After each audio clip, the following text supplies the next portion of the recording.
Justement, l'Algérie cherche à acquérir, en cherchant donc à rejoindre les BRICS. L'article le souligne, le soulève d'ailleurs.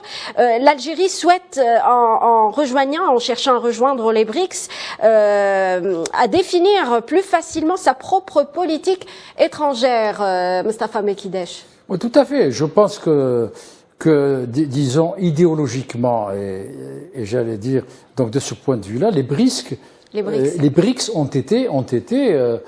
font partie un peu de l'univers de l'Algérie sur le plan géopolitique. Elle a été leader dans le tiers-monde.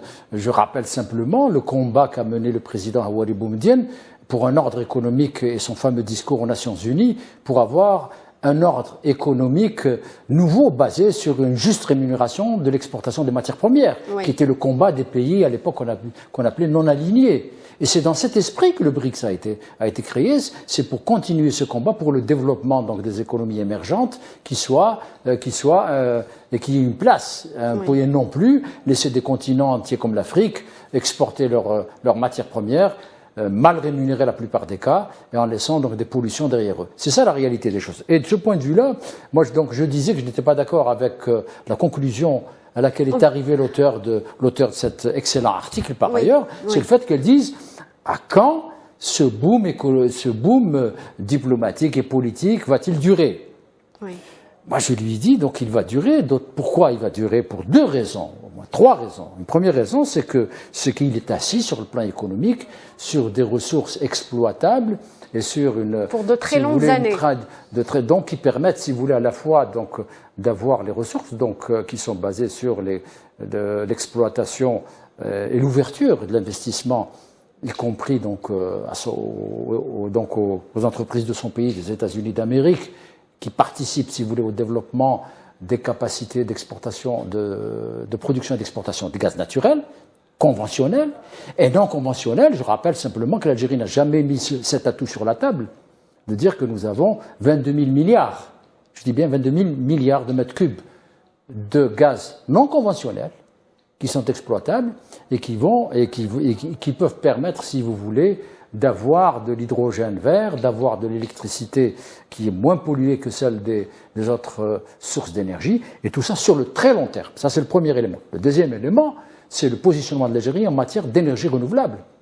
Donc il y avait un article d'un spécialiste saoudien qui rappelait donc une revue scientifique allemande qui disait que 2% du Sahara algérien suffisait donc à éclairer toute l'Europe. Très bien. En matière de... Ça, c'est et le dernier point, c'est que nous sommes dans la diversification de notre économie et nous sommes sortis, si vous voulez, uniquement du pétrole comme étant la seule ressource d'exportation.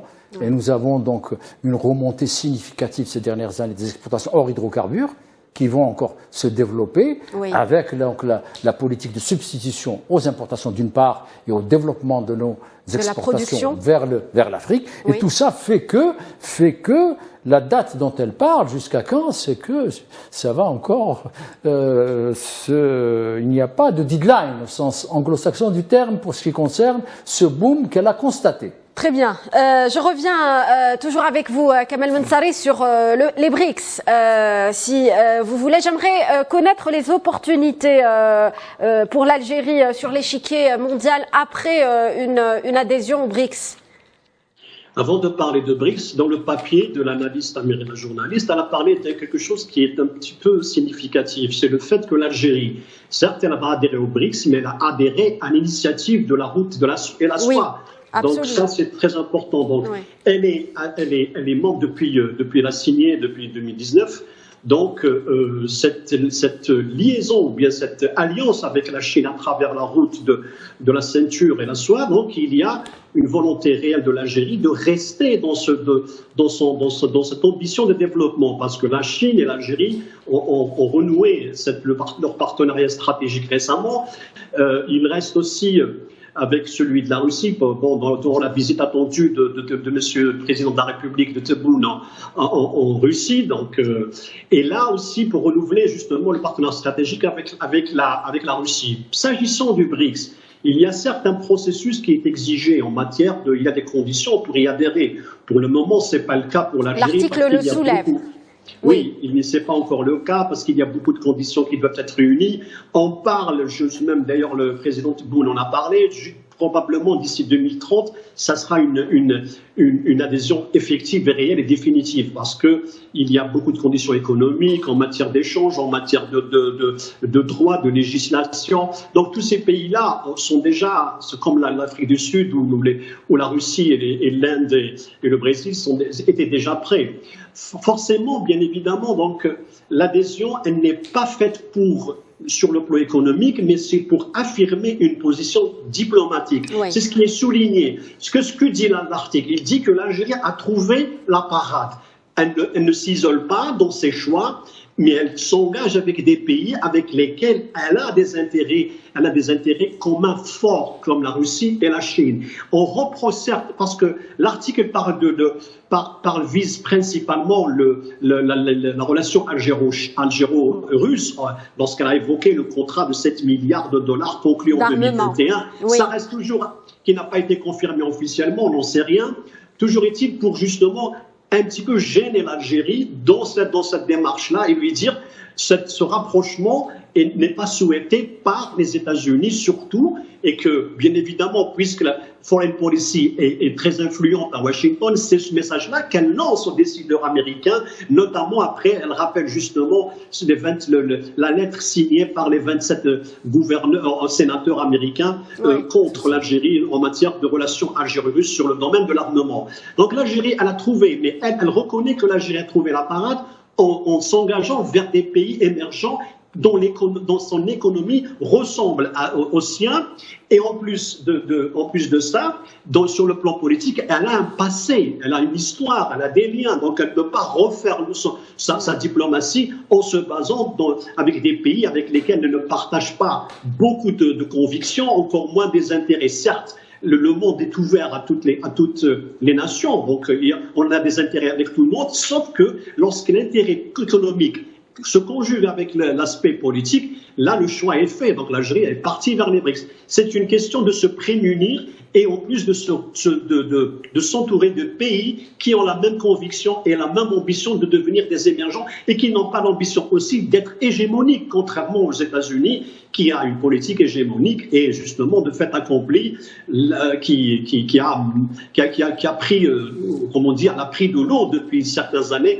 Aujourd'hui, certes, la réalité est telle qu'il y a deux blocs qui se sont créés et l'Algérie a choisi son camp et ce n'est pas contre tel ou tel, mais par rapport à ses intérêts primordiaux qui sont d'ordre économique et qu'elle ne peut pas, c'est-à-dire marchander ou bien abandonner juste pour une histoire ou bien pour la guerre de l'Ukraine. Très bien. Donc, c'est pas possible. Pour conclure, Mostafa Mekidesh, donc le contexte est clair. On est donc face à une politique étrangère de l'Algérie avec des principes, Kamal Moussari vient d'en parler, le multilatéralisme et non-alignement. Tout à fait, mais aussi beaucoup de pragmatisme et de recherche, de défense, si vous voulez, de l'intérêt national en matière économique. Mais ceci dit, c'est pas uniquement avec la Russie et la Chine que les échanges vont devoir se développer dans l'avenir. Je pense, moi, au Brésil.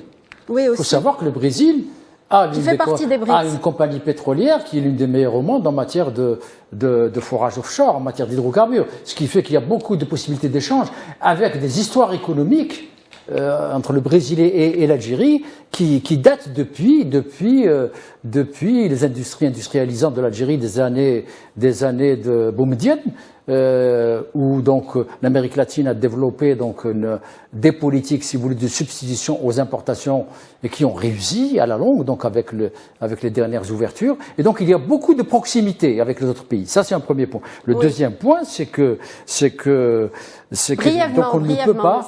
Oui, très brièvement. Donc on est arrivé pratiquement à la fin de l'émission. Ce qu'on peut dire, c'est qu'en tout cas, pour revenir au papier, donc il est intéressant. Oui. Il marque, si vous voulez, donc des éléments d'analyse qui sont extrêmement objectifs. Et il reste que donc affaire à suivre. Merci, Mostafa.